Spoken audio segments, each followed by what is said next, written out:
आउज़ुबिल्लाहि मिनश्शैतानिर्रजीम बिस्मिल्लाहिर्रहमानिर्रहीम।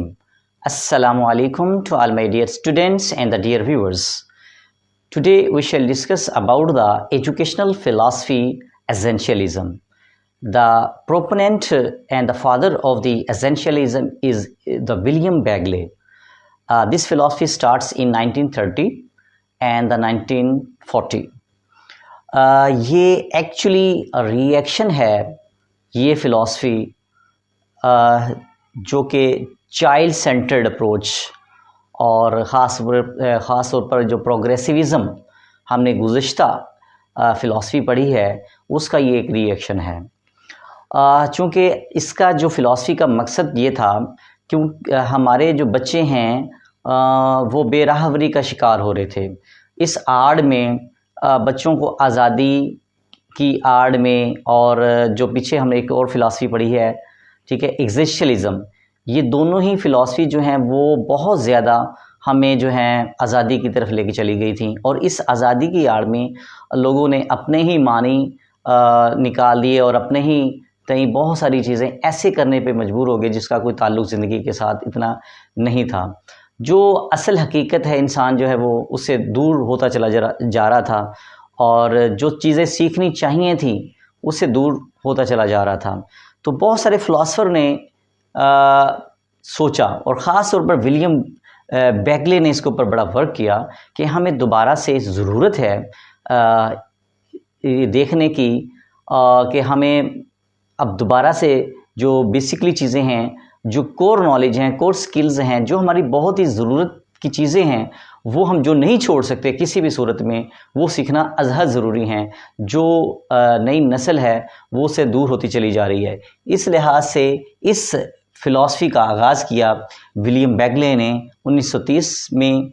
और इस जो फ़िलासफ़ी का जो ये अमेरिकन फ़िलासफ़ी है, और ये जो बेसिकली जो ओरिजिन जो इस फ़िलासफ़ी के हैं आइडियलिज़म और रियलिज़म पे ही है।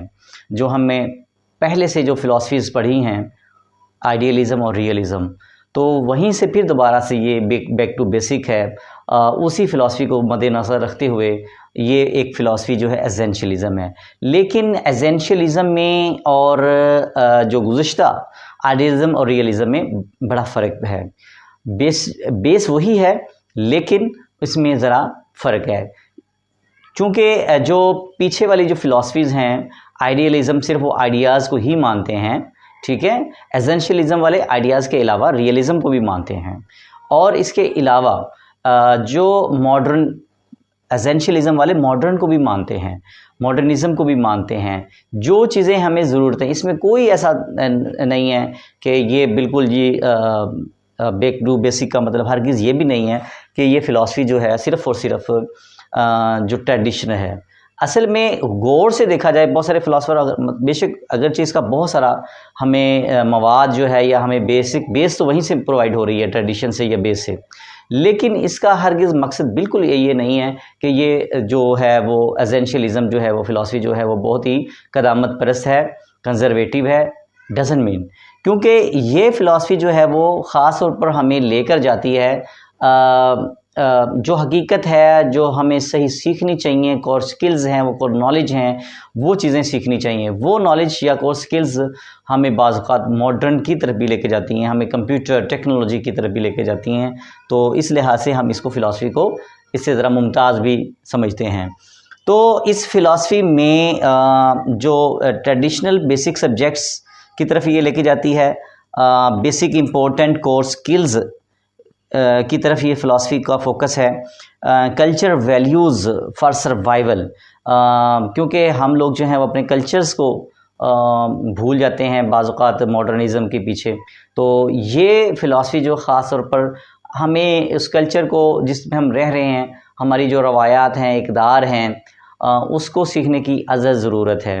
तो इसी तरह ये मेक द प्रोडक्टिव सिटीज़न, असल मकसद भी इस फ़िलासफ़ी का ये है कि बाशऊर इंसान बनाना, अच्छा इनफरादी शहरी बनाना, और ख़ास तौर पर ऐसा शहरी बना जो मुअद्दब हो, इंटेलेक्चुअल हो, कारसाज हो। ये नहीं है कि जो वो अपनी मनमानी करे, मर्ज़ी से जो चाहे वो अख्तियार कर ले। ऐसा नहीं है। According to the essentialism, what type of the curriculum? The curriculum should be core curriculum. Core curriculum means कि करिकुलम में जो बहुत ही एसेंशियल चीज़ें हैं, नेसेसरी चीज़ें हैं, जो बहुत ही अहमियत की हामिल जो नॉलेज स्किल्स हैं, जो बच्चों को देना अज़हद ज़रूरी हैं, उसको करिकुलम में डिज़ाइन किया जाता है। तो इस लिहाज से ये एक कंटेंट सेंटर्ड अप्रोच है, सब्जेक्ट पर फोकस किया जाता है, तो लिहाजा ये एक सब्जेक्ट सेंटर्ड और कंटेंट सेंटर्ड करिकुलम होता है इसमें। और इसमें ख़ास तौर पर जो बेसिक चीज़ें हैं, जैसे 3 R's हैं। 3 R's means reading, writing and arithmetic, these are very important. और जो करिकुलम जो हैं, जो सब्जेक्ट भी हैं जो बहुत ही इम्पोर्टेंट हैं, जैसे मिसाल के तौर पर हमारे लैंग्वेजेस है, साइंस सब्जेक्ट हैं, मैथ है, हमारे रिलीजन एजुकेशन है, और इसके अलावा रिलीजन इखलाकियात आ गए हैं, और इसमें साइंस सब्जेक्ट्स आ गए हैं, ठीक है। और इसके अलावा जो टेक्नोलॉजी वाले सब्जेक्ट भी बाज़ औक़ात हम इस्तेमाल करते हैं, ठीक है। जिद्दत भी जो हमारी ज़रूरी समझते हैं, जो वाक़ईतन जो अहमियत की हामिल चीज़ें हैं, जो उस वक़्त समझते हैं, एक्सपर्ट समझते हैं, उन चीज़ों को, जो टेक्नोलॉजी को भी शामिल किया जाता है, ठीक है। कंप्यूटर है, मोबाइल है, व्हाट्सएवर। तो इस लिहाज से इसमें जिद्दत भी है इस एसेंशियलिज़म में। तो इसमें टीचर का क्या रोल है? टीचर जो है वो बहुत ही एक्टिव रोल है इसका, ठीक है। एक्सपर्ट है ये।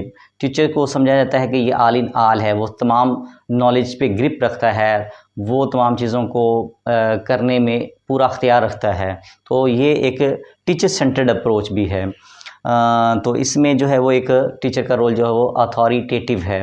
अथॉरिटेटिव मीन्स यहाँ ये है कि टीचर जो है, बच्चा जो है वो एक किस्म का एक एम्प्टी वेजल्स है, उसको कुछ नहीं मालूम है, टीचर ने ही उसको तमाम नॉलेज देना है, अच्छा दे बुरा दे।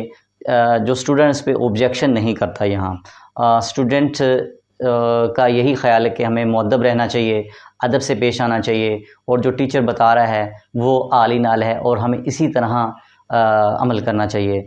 हमारे यहाँ माशरे में अक्सर देखा होगा कि हमारे बच्चे जो हैं वो आजकल, हमारे पाकिस्तान में तो है ही टीचर सेंटर्ड अप्रोच, तो इसमें टीचर आली नाल होता है, जो टीचर पढ़ा दे वो ठीक है।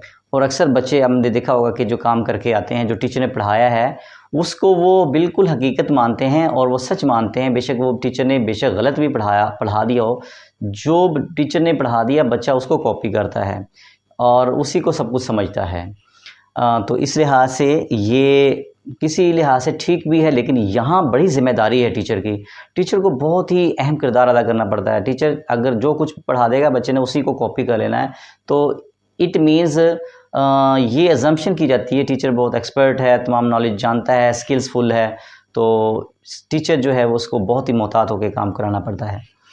स्टूडेंट जो है वो पैसिव है, एम्प्टी वेजल्स है और लिसनर है, और वो सुनता है, समझता है तमाम बातें को, जो अखज़ कर मतलब जो बच्चे टीचर से अखज़ करके वो उसी को पर अमल करता है। मेथड्स इसमें कौन से हो सकते हैं? जो क्योंकि ये ट्रेडिशनल अप्रोच है सारी एसेंशियलिज़म, जो बेसिक है इसका ट्रेडिशन के ऊपर ज़्यादा फोकस है, तो इसमें इमिटेशंस हैं, लेक्चर्स मेथड हैं, क्वेश्चन आंसर मेथड है, डेमोस्ट्रेशन मेथड है। तो ये फोकस उस ऐसे मेथड्स पे, ये पूरी जो फ़िलासफ़ी है उसके ऐसे मेथड्स पे फोकस करती है जिसका ताल्लुक़ जो है वो इंटेलेक्चुअल अप्रोच के साथ होता है, मेमोराइजेशन के साथ ज़्यादा ताल्लुक़ होता है, रट्टा लगाने के साथ, चीज़ों को इंटेलेक्चुअली, कॉग्निटिवली या मेमोराइजेशन के ज़रिए जो अहम मवाद है उसको याद करवाना अज़हद ज़रूरी है।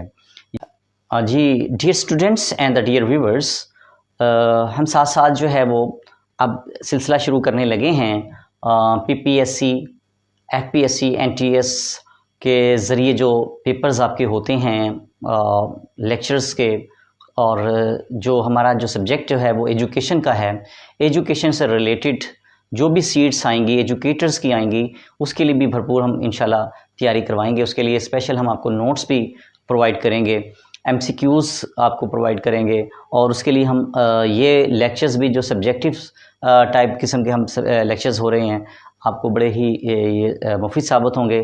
इसके साथ साथ जो है हम इंशाल्लाह MCQs का भी सिलसिला शुरू करेंगे, जो कि आपके लिए और भी मुफीद साबित हो सकते हैं कम वक्त के लिए, क्योंकि कुछ लोग जो हैं वो बहुत सारा कुछ कम वक्त के लिए सीखना चाहते हैं। उनके लिए भी हम स्पेशली MCQs का अहतमाम करेंगे। चंद एक वीडियोस जो हैं MCQs में इसी तरह करेंगे। पहले हम फ़िलासफ़ी को ख़त्म करने के बाद सब्जेक्टिव का, उसके बाद हम MCQs का सिलसिला शुरू करेंगे, ताकि जो आप लोग जो हैं वो सब्जेक्टिव के साथ साथ जो हैं जो गो थ्रू हो जाएं तमाम चीज़ों के साथ इंशाल्लाह। अब तक के लिए इतना ही काफ़ी है। अपना बहुत सा ख्याल रखिएगा। फ़ी अमानिल्लाह।